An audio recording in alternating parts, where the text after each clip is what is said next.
কদিন পরেই দিনাজপুরের মাঠে মাঠে শুরু হবে আমন ধান কাটা ও মাড়াই। জেলার বিভিন্ন জেলায় ছোট ছোট কারখানায় ধান মাড়াই মেশিন তৈরিতে ব্যস্ত কারিগররা। কাঁচামালের দাম বাড়ায় এবার বেড়েছে উৎপাদন ব্যয়, বলছে কারখানা মালিকরা। 2.5 লাখ টাকার মেশিন বিক্রি হচ্ছে 4 লাখ টাকায়।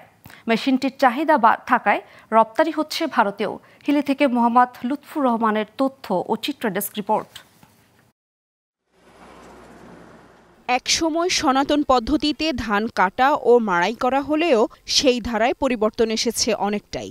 গেল 5 থেকে 7 বছরের ব্যবধানে কৃষিতে যান্ত্রিকীকরণ বেড়ে যাওয়ায় মাড়াই মেশিনের গুরুত্ব বেড়েছে কৃষকদের কাছে। প্রয়োজন মেটাতে দিনাজপুরের বিভিন্ন উপজেলায় তৈরি হচ্ছে ধান মাড়াই মেশিন। আমন মৌসুমে চাহিদা থাকায় কারখানাগুলোতে বেড়েছে কারিগরদের ব্যস্ততা। আর এসব কারখানায় কর্মসংস্থানের সুযোগ হয়েছে স্থানীয় অনেক বেকার যুবকের। এখানকার তৈরি মেশিন যাচ্ছে দেশের বিভিন্ন স্থানে।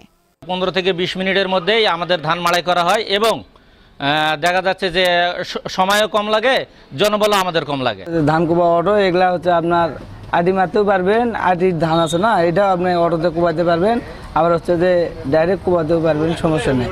এলাকায় যদি আরও 2-4টা এরকম ধান মাড়াই মেশিনের কারখানা হয়, এলাকার উন্নয়ন, বেকারত্ব, ছেলেপেলেদের উন্নয়ন।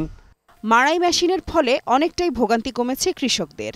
ধান মাড়াই প্রক্রিয়ায় সময় ও অর্থের সাশ্রয় হলেও এসব মেশিনের দ্বিগুণ দাম বাড়ায় বিপাকে ক্ষুদ্র কৃষকরা। এখানে এ যাবৎ 10-15টা সেল হয়েছে, আরও মনে করো 4-5টা রয়েছে। এটা নিয়ে খুব ব্যস্ততার মাঝে।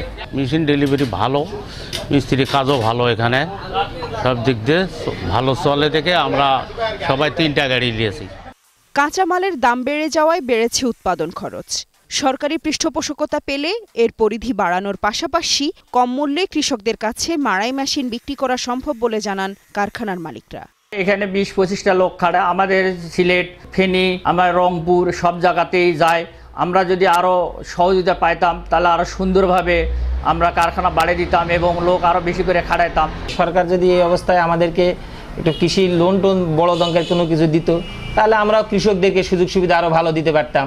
প্রতি বছর জেলার বিরামপুর, নবাবগঞ্জ ও ঘোড়াঘাট উপজেলায় প্রায় 250 থেকে 300 মাড়াই মেশিন বিক্রি হয়। চলতি বছরে হিলি স্থলবন্দর দিয়ে ভারতে রপ্তানি হয়েছে 3টি মাড়াই machine. Global television, news desk.